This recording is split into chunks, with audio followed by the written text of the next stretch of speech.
بسم اللہ الرحمن الرحیم۔ اللہ نے ان کے اپنے انتخاب کے نتیجے میں ان کے دلوں اور کانوں پر مہر لگا دی ہے اور ان کی آنکھوں پر پردہ پڑ گیا ہے، ان کے لیے سخت عذاب ہے۔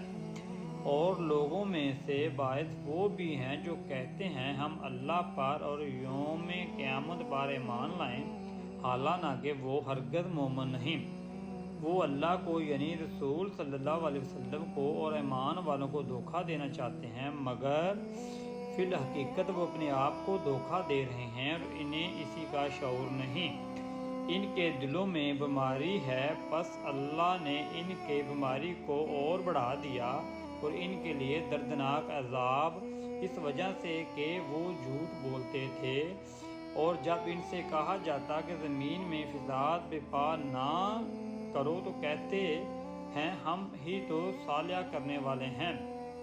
آگاہ ہو جاؤ، یہی لوگ حقیقت میں فساد کرنے والے ہیں مگر انہیں اس کا احساس تک نہیں۔ اور جب ان سے کہا جاتا ہے کہ تم بھی ایمان لاؤ جیسے دوسرے لوگ ایمان لے آئے ہیں تو کہتے ہیں کہ ہم بھی اس طرح ایمان لے آئیں جس طرح وہ بیوقوف ایمان لے آئیں۔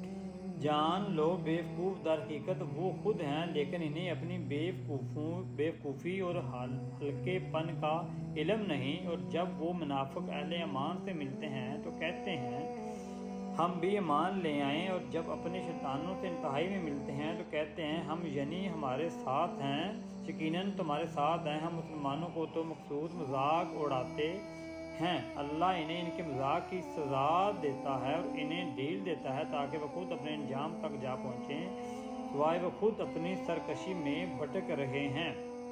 یہی وہ لوگ ہیں جنہوں نے ہدایت کے بدلے گمراہی خریدی، لیکن ان کی تجارت فائدہ مند نہ ہوئی اور وہ فائدہ مند اور نفع بخش سود کی راہ جانتے ہی نہیں تھے۔